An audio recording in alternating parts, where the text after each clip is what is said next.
ntiyari kunyihorera nubwo navuze nongorera ntiyabonye ngiye kuba amanukira kundamira na wa musozi biruhanya yanshoboje kuwuterera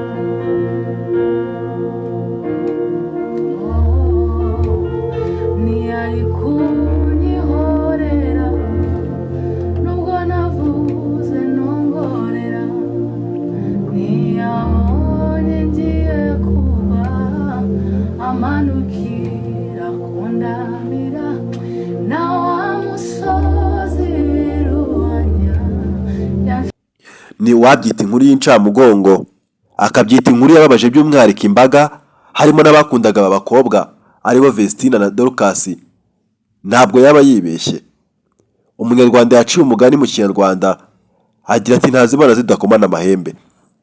Gusa Abanyarwanda bo baragira bati ntabwo zakomanya amahembe ahubwo zacanye imitwe.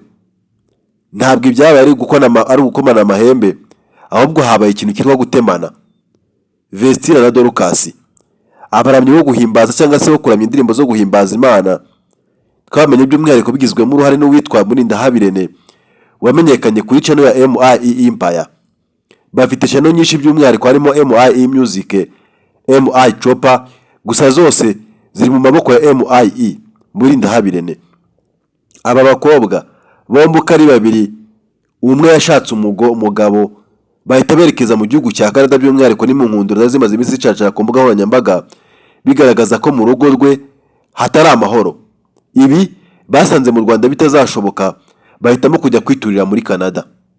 Bibitseho umuzinga w'imodoka, amazu y'akataraboneka by'umwihariko cyane ko bivuga ko umugabo we nubwo akuze ariko ari umuherwe mbese afite amafaranga menshi.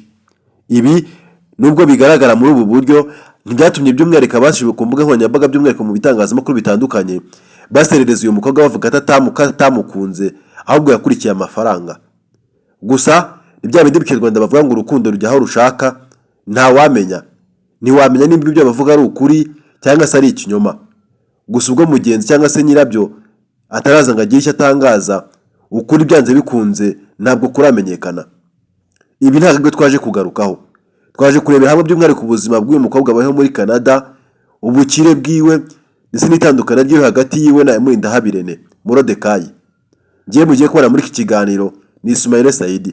Reka tubanze twikoreye twa tuntu maze urebe aho hasi urebe akantu kari gusa n'umukara ugakandeho nubona gahinduye ibara ubundi twikomereze.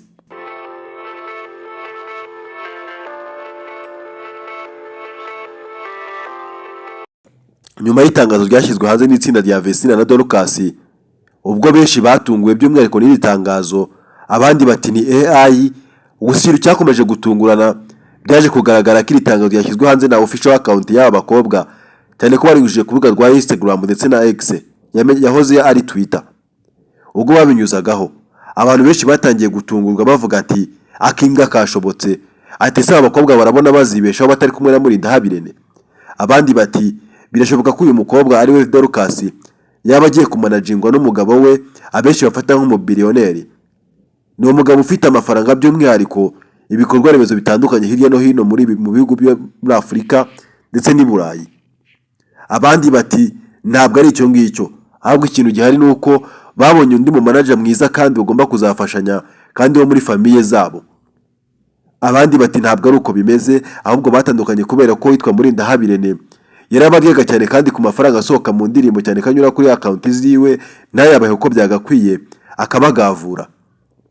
Abandi iti ntabwo bapfuye amafaranga ahubwo aba bakobwa batangiye kujya babona ko Murindahabirene ashobora kuba yifitemo uburaya bwo kuba ashaka gusambanya umwe muri aba bakobwa.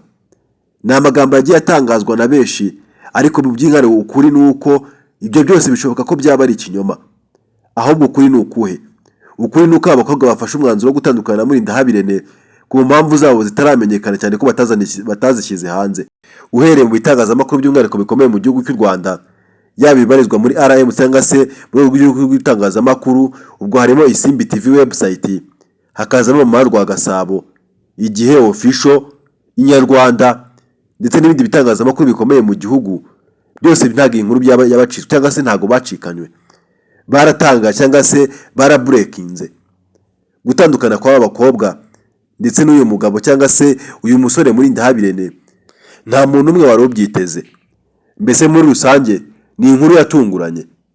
Gusa abahanga mu kwitegereza ubwo babonaga uwitwa Murindahabirene yinjiye mu byo gukora amafilime cyangwa se gukina amafilime, batangiye gukeka bavuga ko bishoboka ko hari umwuka utameze neza hagati y'aba bombi uko ari babiri, ari iri tsinda ndetse na Murindahabirene. Batangiye kuvuga ko nimba natangiye gushakira mu mafilime bishoboka ko byaba byatangiye kwanga mu by'indirimbo. Abandi bati by'umwihariko mu bazi gusesengura bati kimwe mu byo bapfuye ko uwitwa Murindahabirene abarya, mbese muri rusange akabamariza. Amakuru yose asikaye rero ku mbuga nkoranyambaga by'umwihariko muri iki gitondo ni amakuru yakomeje kwerekana uwitwa Aisha yerekeza cyangwa se yurira indege, nubwo abenshi bakomeje kugenda babihisha bavuga ko ari amavideo yatambutse cyangwa se ari amashusho yahise atari ay'ubu ngubu. Gusa benshi bagaragaje ko uwitwa Aisha yuriye indege akerekeza mu gihugu cya Canada ahitwa Kentucky.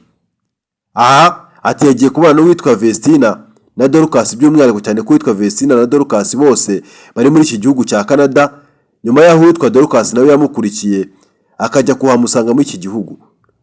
Aisha biravuga ko uyu mukobwa yerekeje muri iki gihugu cya Canada agiye guhura n'abakobwa bombi ari babiri, bakaganira ku itandukana ryabo n'uwitwa Murindahabirene, ndetse bakabasha kureba niba babasha gushyira mu bikorwa by'umwihariko amasezerano bari bafitanye, cyane ko ku mbuga nkoranyambaga hakomeje kugenda hacacara amagambo avuga ko nimba bemeye gutandukana na Murindahabirene hari ibyo Murindahabirene abagomba, nabo kandi hari ibyo bamugomba.